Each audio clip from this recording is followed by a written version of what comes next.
How do successful companies create products people love to use all the time? Yeah, so this is really the topic of my first book, Hooked, which looked to some of the most habit-forming products in the world to try and figure out what we can do to, frankly, steal their secrets, right? Yeah. I want to know, how was it that companies like Facebook and Twitter and Instagram and WhatsApp and Slack and Snapchat, what do they know about human psychology that gets us to constantly check and refresh these apps all day long? And my idea was not to write the book for them. They've known the techniques for, over a decade now.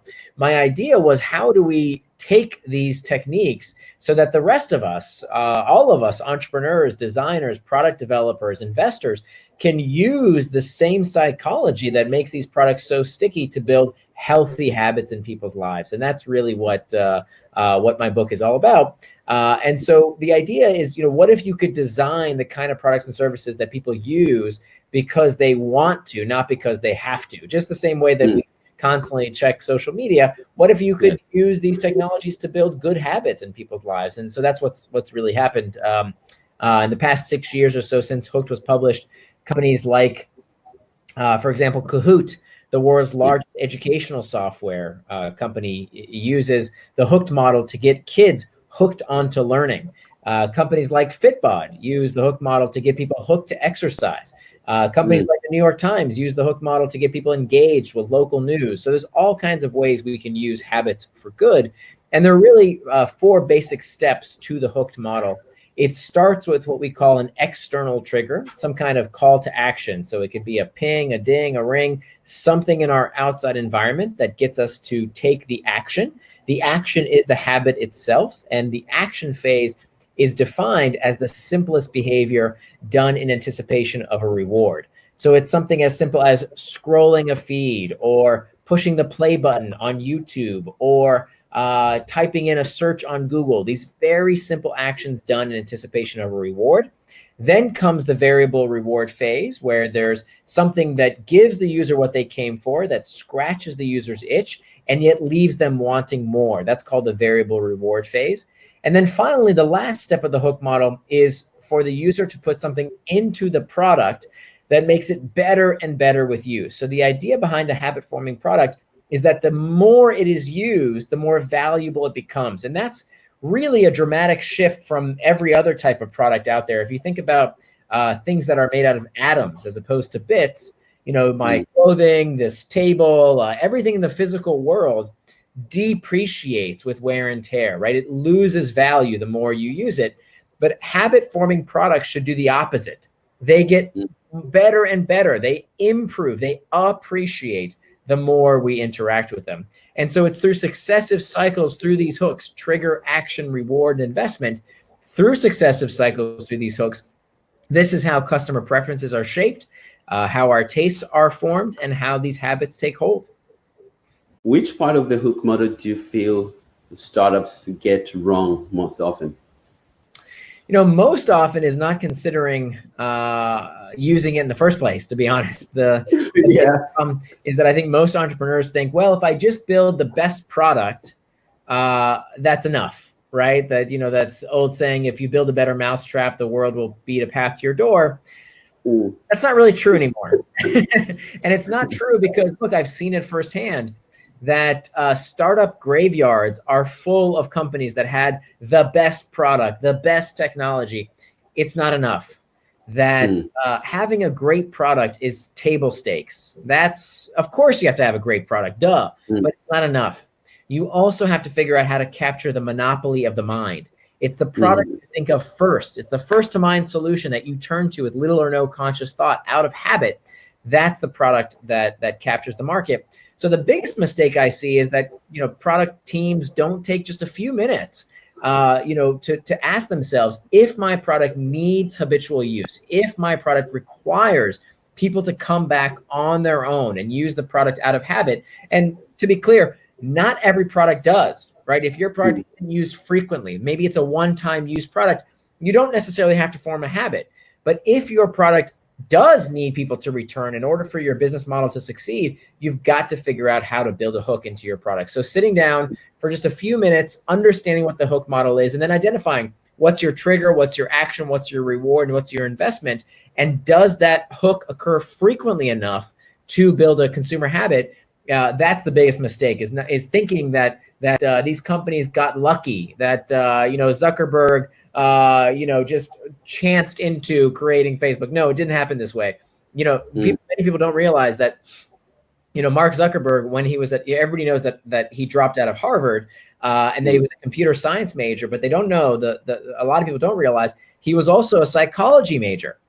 That the founders of Instagram, Kevin Systrom, was a symbolic systems major at Stanford, where I used to teach and where I went to business school. Symbolic systems is all about the interaction of psychology and technology.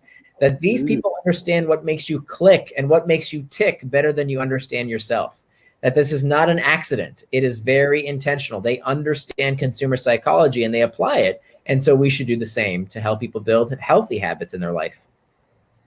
Excellent. And could you tell us about some of the startups that created better products after reading your book? Sure. So the one that's top of mind is a company that I invested in, that it would be 3 years ago. And it's the best investment I ever made in my life.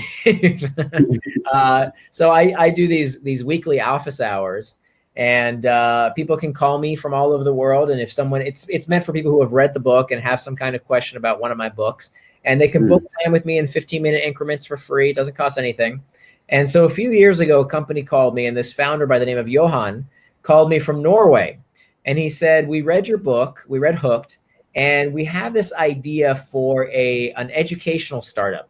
And we're going to use the Hooked model as the backbone of how to keep kids on this platform, on this educational platform. And it's going to teach kids all kinds of things. Anybody can use it to learn. And here's our hook. And he walked me through the 4 steps of his hook model: trigger, action, reward, and investment. And I said, this is brilliant. I love it. Can I invest? So I put a bit of money in it. And in October, they went public. And now, and today, Kahoot is the largest educational platform in the world. Oh, wow. That's amazing. How can you manufacture desire in customers? Yeah, so one way, so first of all, this is not mind control, okay? You cannot make people do something they don't want to do. So as long as people have some kind of motivation level, as long as, where we apply behavioral design and where we apply the hook model is when people want to do a particular behavior, but for lack of good product design, they don't do it, right? We want to take online classes, but they're boring, so we don't. We want to exercise, but it's hard to do, so we skip it. We want to be more productive at our jobs, but the software sucks and makes it hard to use. So where we really can build better products and services is where there is some kind of underlying desire within the customer, but the product doesn't facilitate the action that they and us as the product designer want to take. So one way to manufacture desire, as long as there is some level of motivation, is through what we call a variable reward. Variable rewards comes out of the work of B.F. Skinner, a psychologist back from the 1940s and 50s. And he did these very interesting studies where he fed these food pellets to pigeons. And he could train the pigeons to peck at a little disc. And every time they pecked at the disc, they would receive a little reward. They would get a food pellet.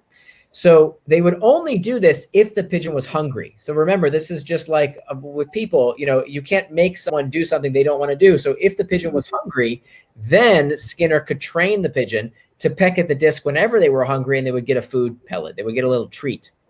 Now, what happened in this experiment is that one day Skinner ran out of these food pellets. So one day he just didn't have enough of these little rewards.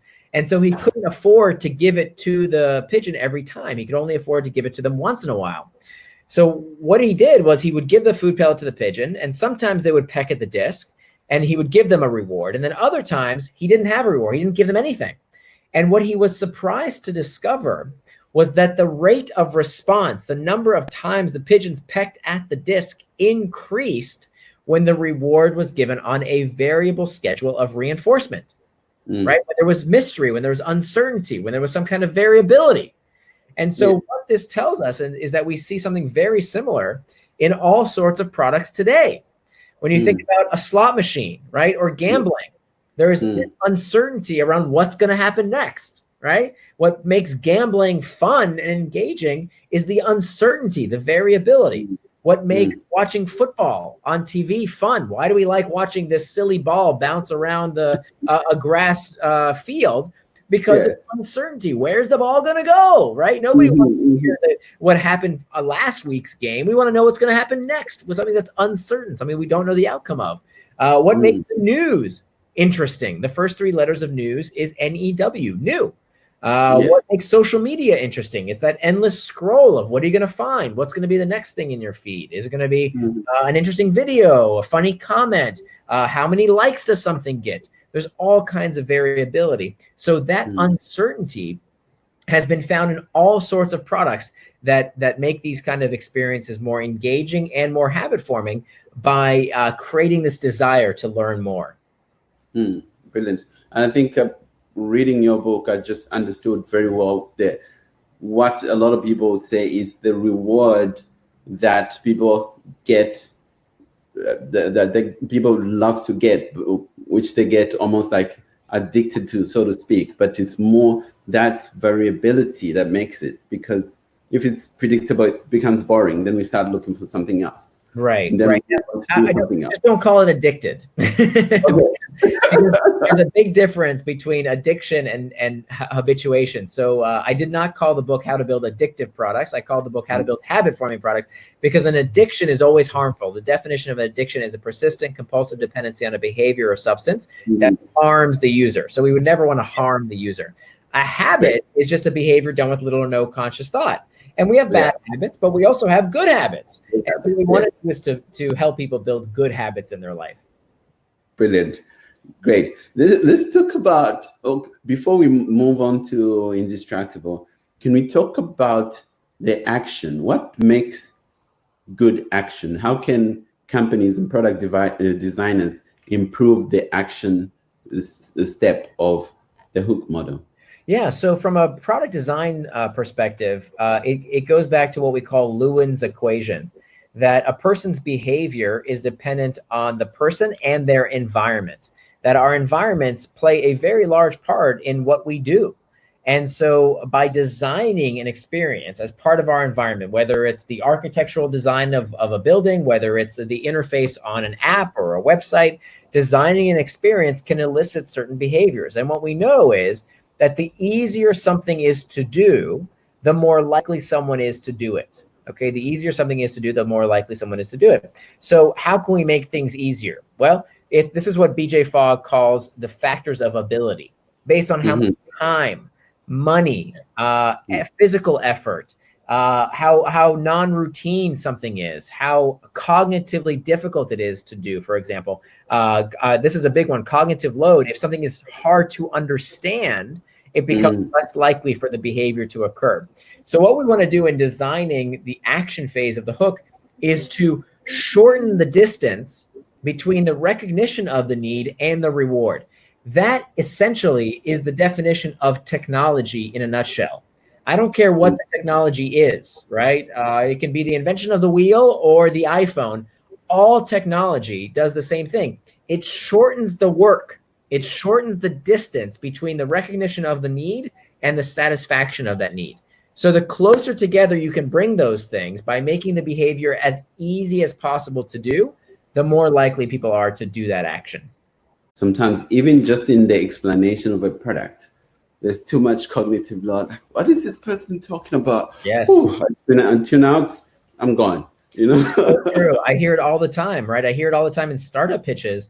And, if I can't understand, if somebody tells me, here's my product, here's what it does, and they're taking forever to try blah, blah, blah, blah, blah, telling me what their product does, the first thing on my mind is, if I can't keep this in my head, if I don't understand, how am I going to share it with somebody else? How am I going to tell someone else that they should also use the product if I can't really understand it? So simplicity is incredibly important. Being able to explain a concept simply, being able to design a product that can be used in such a way that is effortless. I mean, remember back when Apple released the iPad. This was a revolutionary device. And by the way, they weren't the first one to make a tablet. Microsoft had made tablets years before. But the beauty of the iPad was that it was so simple to use that people who had never used a computing device in their life suddenly started using the iPad. My mom never touched a computer. The first computer my mom ever used was the iPad because it was so simple for her to use with the big buttons and the apps. It was just so easy that now for the first time she could get online because the technology was designed to be so easy to use. And when something is made easier to use, more people use it. Could you tell us about Indistractable and like the key concept of it? Sure. So the idea behind Indistractable, if Hooked was about how to build good habits, then Indistractable is about how to break bad habits.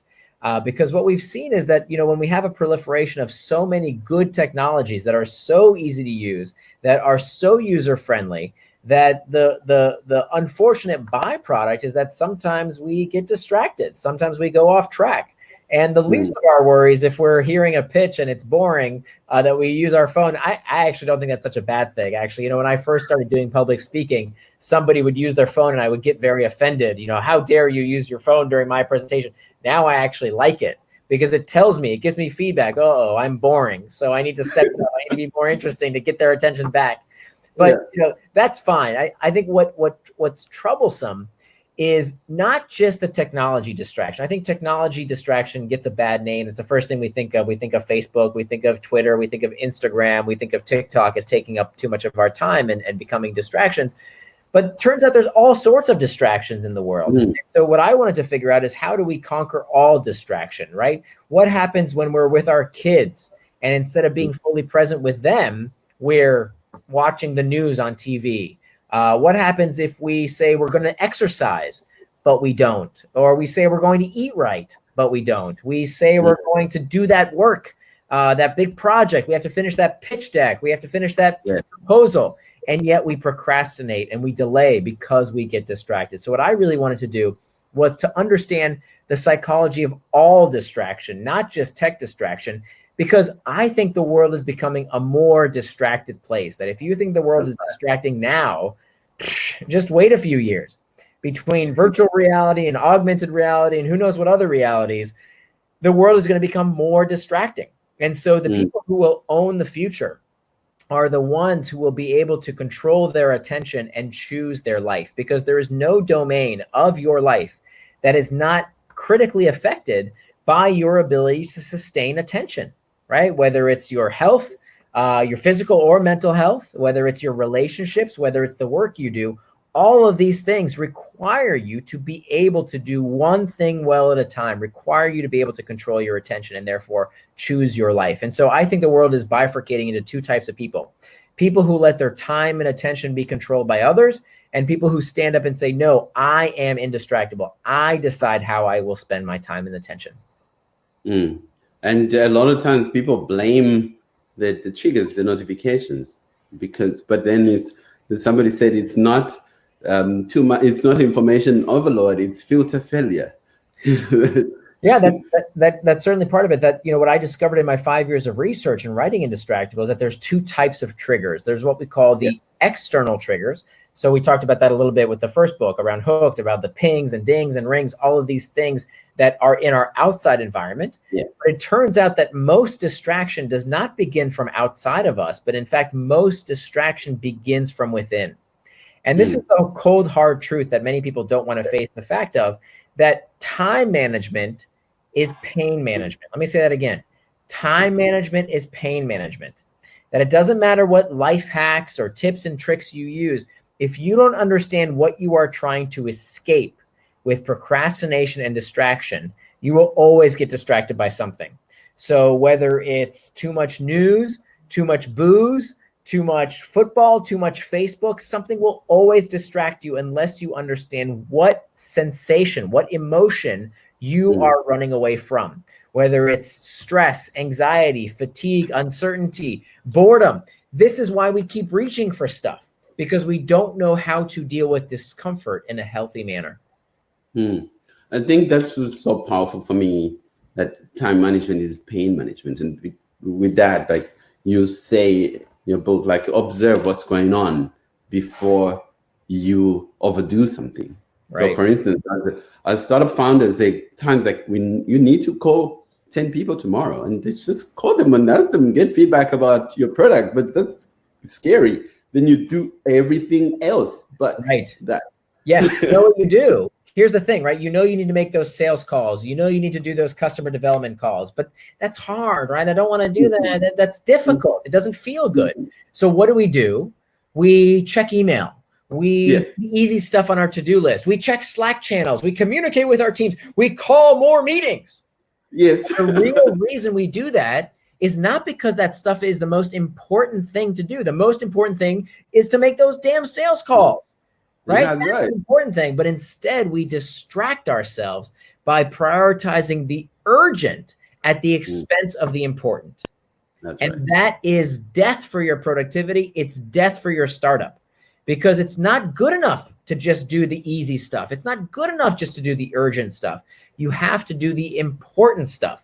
And sometimes that important stuff doesn't feel good. It's hard. It's difficult. But that's what differentiates the people who succeed and the people who fail. It's the people who say, I'm going to do it, and damn it, they do it.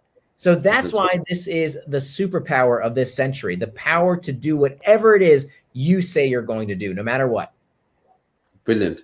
Thank you for that. What are some of the hacks or tips that entrepreneurs could use to just say, I need to get the big things done? Sure. So let's walk through the 4 steps of how to become indistractable. So we don't have time to go through the whole book, but I'll just give you the basic framework, because, tactics are what we do. Strategy is why we do it. Okay. So strategy is more important than tactics. So I can give you all kinds of tips and tricks, but that stuff's cheap. What I want to do is to give you a framework, is for you to memorize these 4 steps so that you can do this for yourself. Okay. So number 1 is to master the internal triggers, is so that when we feel discomfort in our jobs, right? Being an entrepreneur is full of uncomfortable emotional states. There's stress, there's loneliness, there's anxiety, there's fatigue. I mean, this, entrepreneurship is a difficult road that we walk. It's about how do we deal with that discomfort? Do we look for escape by checking email every 5 seconds, by checking social media, by drinking, by whatever, to escape those uncomfortable feelings? Or do we use that discomfort as rocket fuel? You see, you can use discomfort to realize that feeling bad is not bad. Don't believe this self-help mumbo jumbo that you're supposed to be happy all the time, that you're supposed to be convicted. That's not reality. That in fact, you can use that discomfort. If you look at great entrepreneurs, they're always pissed off. They always want more. They always are never satisfied. And we can use that dissatisfaction as rocket fuel to drive us towards traction rather than allow us to escape into distraction. So that's step number 1. How do we master those internal triggers? And I'll give you these new habits and techniques, because you've got to remember that distraction and procrastination, it's not a character flaw. Okay. If you find yourself going off track, getting distracted, there's nothing wrong with you. Okay. It's simply that you don't have the proper habits to deal with that discomfort in a healthier manner. That's all it is. You just have to learn those techniques. So step number 1, master the internal triggers. That's the most important step. Step number 2 is to make time for traction. Okay. It's about planning out your day, because you cannot call something a distraction unless you know what it distracted you from. Let me say it again. Write this down. If you cannot call something a distraction unless you know what it distracted you from. So if you have lots of blank space in your calendar, okay, lots of white open time, if you run your day based on your to-do list as opposed to your schedule, you have no right to complain about getting distracted, because what did you get distracted from? You didn't plan what you wanted to do. So do not run your life based on a to-do list. That is a huge mistake. To-do lists are horrible for your productivity if you run your day by them. Your calendar is how you run your day. So you have to make time for traction. You have to plan your day according to your values, not just your work. I'm not saying be a robot all day long. I want you to plan time for the fun stuff too, right? Put time in your calendar for the important people in your life, your kids, your parents, your friends, whatever the case might be. Put time in your calendar for you. If you need time, whatever your values are, to exercise, to play video games, to pray, to meditate, whatever it is, put it in your calendar. And then finally, and for entrepreneurs, it's incredibly important, when it comes to our work, there are two types of work. We have what we call reactive work and reflective work. Now, most of us are running around doing reactive work. We're constantly reacting to things, reacting to phone calls, reacting to emails, reacting to Slack channels, and we have no time for reflective work. Reflective work is the kind of work that requires us to work without distraction. And that is where the real work gets done. That's where the strategizing, the planning, the thinking happens only when we are free of distraction. If you don't have that time for reflective work, I promise you, you are running real fast in the wrong direction, because you have got to plan time and keep that time sacred to think. And if you want a huge advantage over your competition, just make that 30 minutes, 45 minutes, maybe an hour a day to have time in your schedule to think, but plan that time in advance. So that's step number 2, make time for traction. Very, very important.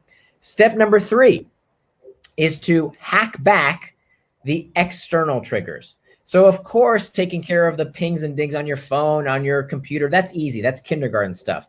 But how do we make sure that we can hack back stupid meetings? Oh my God, how much time do we spend in distracting meetings that are called for no reason but to hear the person who called them think out loud, right? Slack channels, group chat, kids, let's face it, we love kids, but they can be incredibly distracting. What do we do about that? How do we hack back all these external triggers? Very, very important. The 4th step is to prevent distraction with pacts. Pacts are pre-commitment devices that we can use to make a promise with ourselves or with someone else or even a technology as a last line of defense, so that after we have mastered the internal triggers, made time for traction, and hack back external triggers, the last resort, the last line of defense, the firewall, is to make these pacts, these promises with ourselves. And when we use these 4 steps in concert, this is how we become indistractable. Brilliant. Somebody said, how would you build a habit for service-based companies? Yeah, so it doesn't matter if it's online, if it's offline, if it's consumer web, if it's enterprise web, as long as the product is used with sufficient frequency. Okay, so that's the determining factor, is it something that is used frequently enough? And the cutoff point seems to be about a week's time or less. Okay, so if the behavior does not occur within a week's time or less, it's very, very difficult to change a consumer habit. So if it's a one-time use product, you don't need to form a habit because that occurs just once.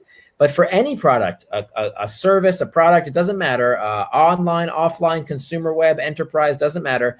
As long as it's used with sufficient frequency, the same exact 4 steps in the hook model apply. Brilliant. There's a question saying, how do you master fear? So fear is just another internal trigger. And so what we have to do is we have to learn techniques so that we don't escape fear, but that we harness fear.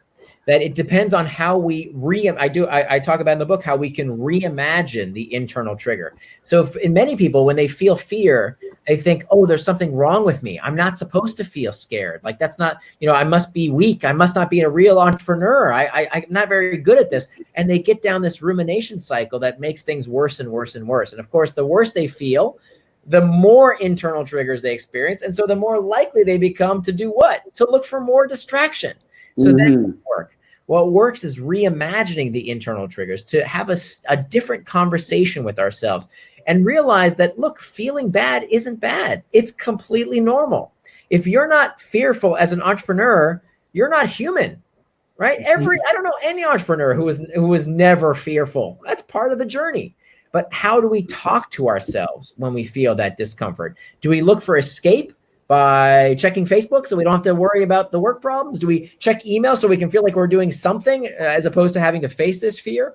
Or do we have a kind of conversation with ourselves that helps us get past that fear by telling ourselves, okay, what am I experiencing right now?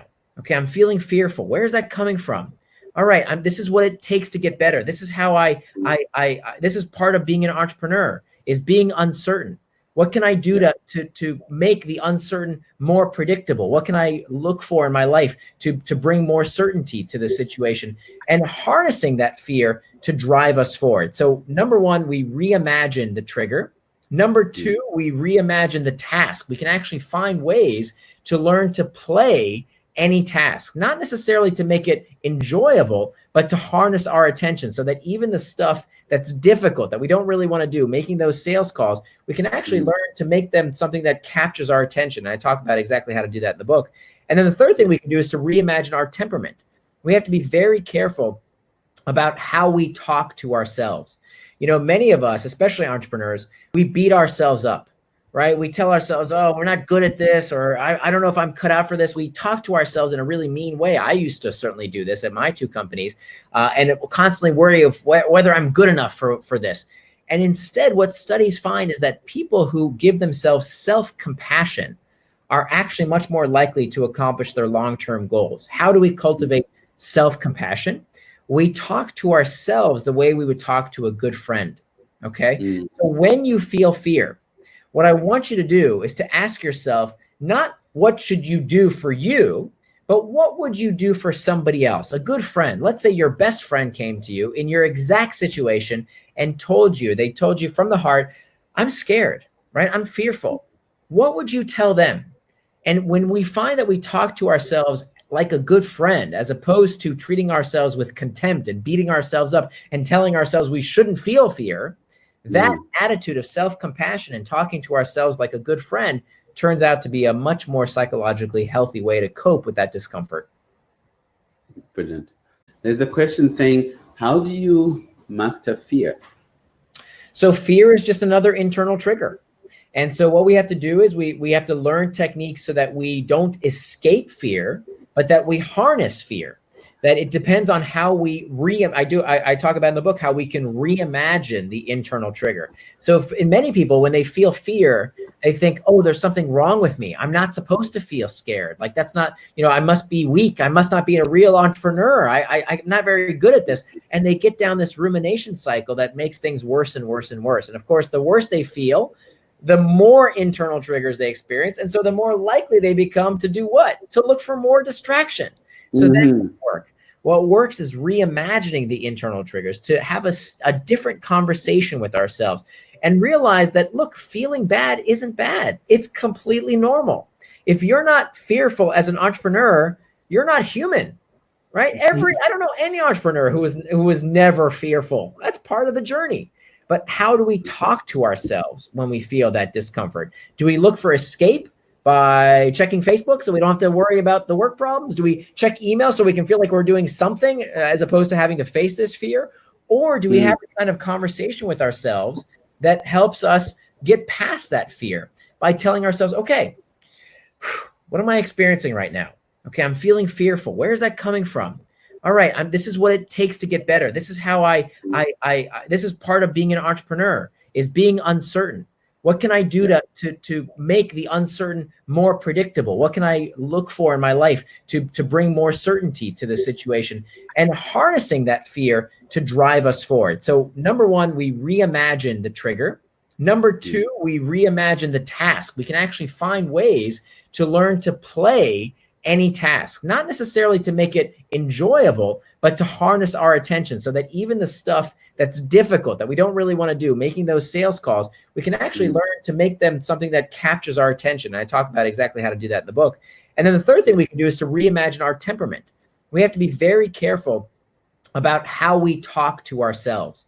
Many of us, especially entrepreneurs, we beat ourselves up, right? We tell ourselves, oh, we're not good at this, or I don't know if I'm cut out for this. We talk to ourselves in a really mean way. I used to certainly do this at my two companies, and it will constantly worry of whether I'm good enough for this. And instead, what studies find is that people who give themselves self-compassion are actually much more likely to accomplish their long-term goals. How do we cultivate self-compassion? We talk to ourselves the way we would talk to a good friend, okay? So when you feel fear, what I want you to do is to ask yourself, not what should you do for you, but what would you do for somebody else? A good friend. Let's say your best friend came to you in your exact situation and they told you from the heart, I'm scared, right? I'm fearful. What would you tell them? And when we find that we talk to ourselves like a good friend, as opposed to treating ourselves with contempt and beating ourselves up and telling ourselves we shouldn't feel fear, That attitude of self-compassion and talking to ourselves like a good friend turns out to be a much more psychologically healthy way to cope with that discomfort. Brilliant. There's a question from Guy Harris saying, could you give us some capital raising tips? Have a great product. that's a big topic. What kind of tip? I mean, I'll tell you this. So this is the framework I use to determine what companies I will invest in. This comes out of Reid Hoffman from LinkedIn uses this strategy, and I've adopted it as well. That remember that every business needs three things. It's called the GEM framework. GEM is GEM. It stands for growth, engagement, and monetization. Growth, engagement, and monetization. So growth is how do we acquire customers? How do we onboard them? Engagement is how do we keep them coming back? How do we increase lifetime value?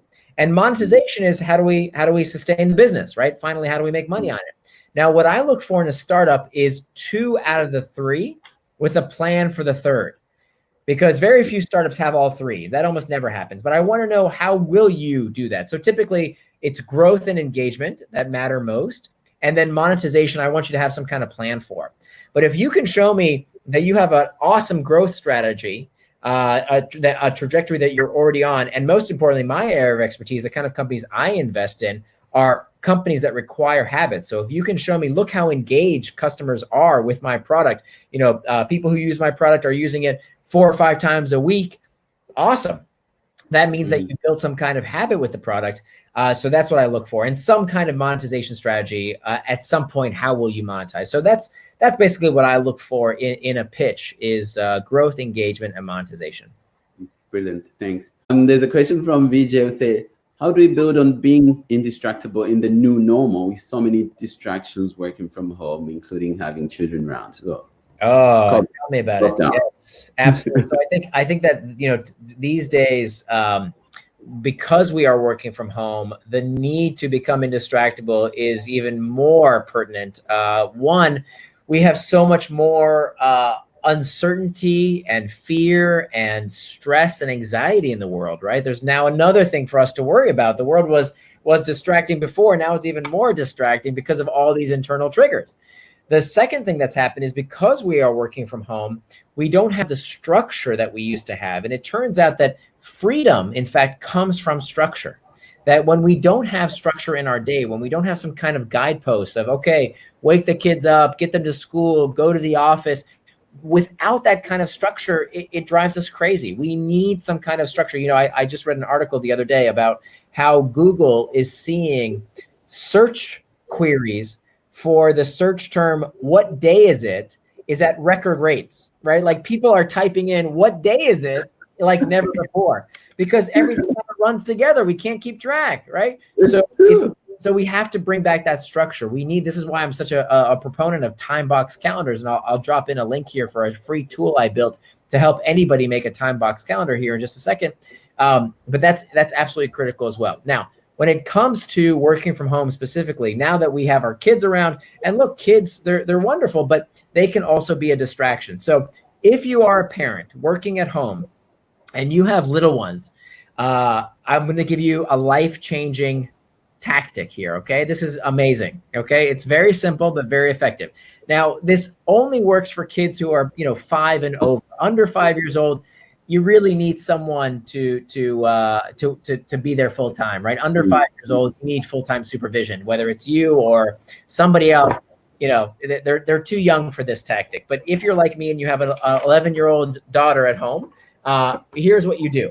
So when you need your time for focused work, right? When you need time to be indistractable, yes, you want to tell your child is to say, look, this is called the concentration crown, okay? You find the silliest hat you have at home, okay? Any hat you have that's like very visible, like this one, you can't miss it. And you say, all right, when mommy or daddy is wearing the concentration crown, this is called the concentration crown. When mommy or daddy wear this hat, this means that I cannot be interrupted, okay? That's my time when I need to do focused work.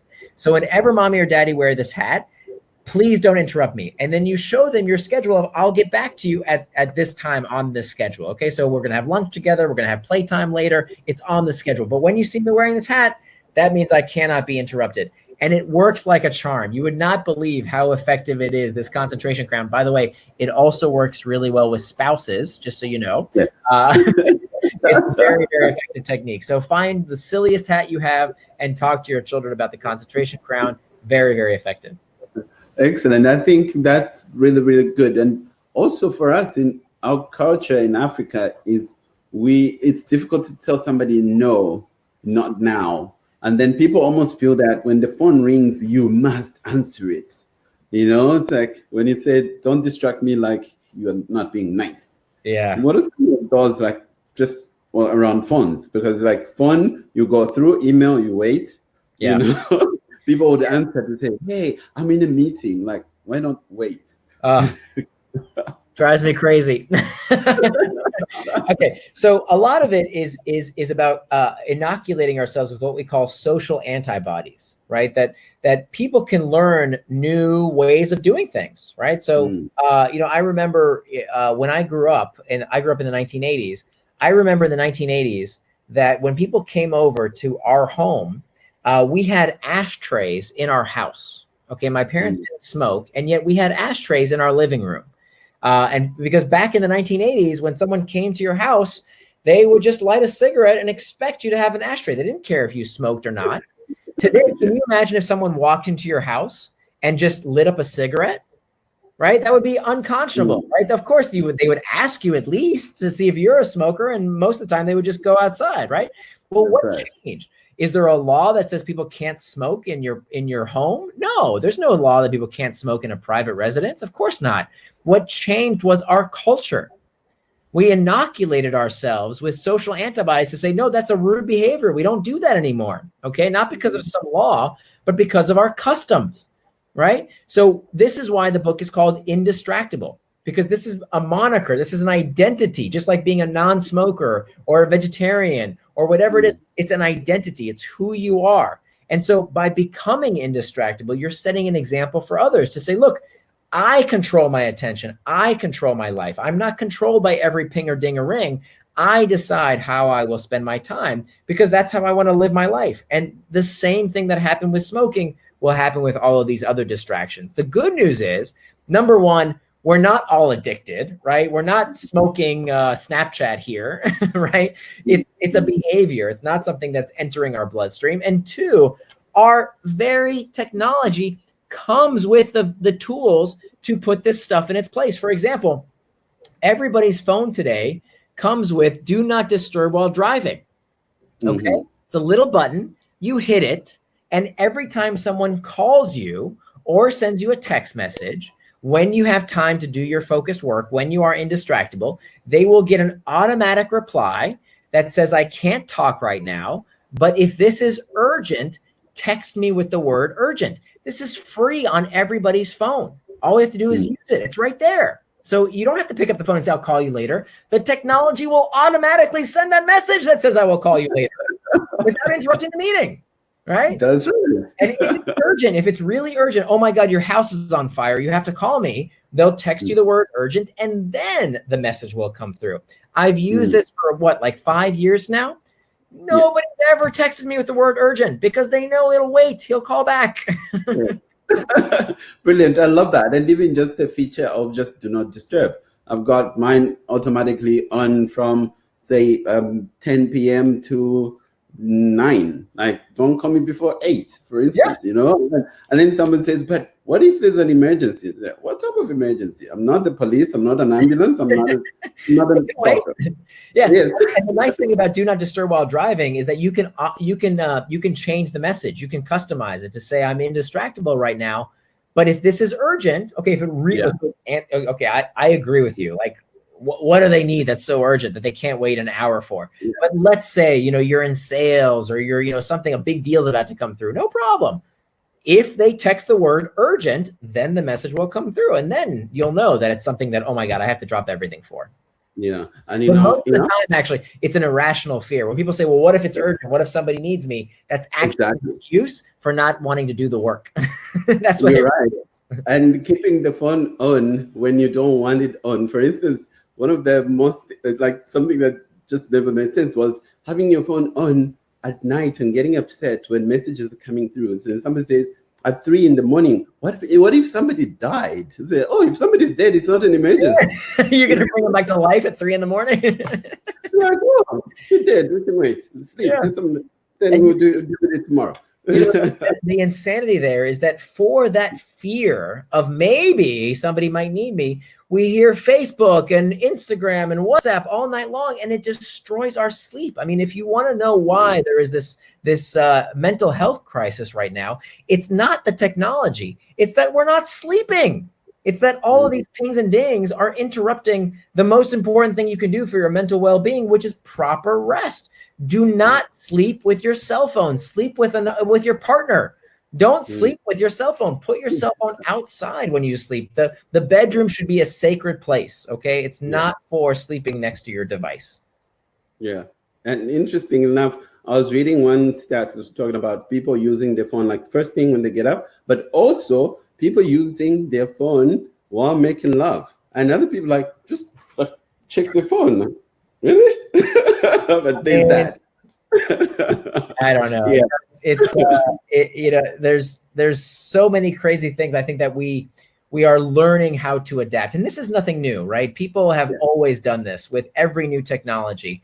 Paul Virilio, the philosopher, said, when you invent the ship, you invent the shipwreck. Yeah. Every new technology comes with a cost. And so the cost of this amazing technology that's allowing us to talk from Singapore to South Africa right now, it's incredible. It's insane, right? When I was a kid, this would have been science fiction. And yet we're doing it right now. Oh yeah, exactly. Free. Yeah. It's amazing. So the price of all this progress is that sometimes these things are so good that we want to use them all the time, but that doesn't mean we're powerless.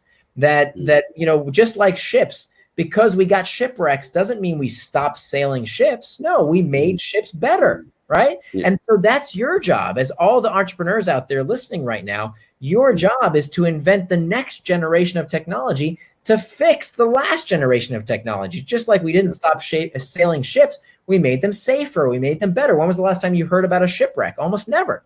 So this is what human beings always do. We adapt our technologies to make them better, so that we can stop the bad stuff of one generation of technology. And we adopt new behaviors so that we can deal with these technologies in a way that serves us as opposed to us serving them. Brilliant.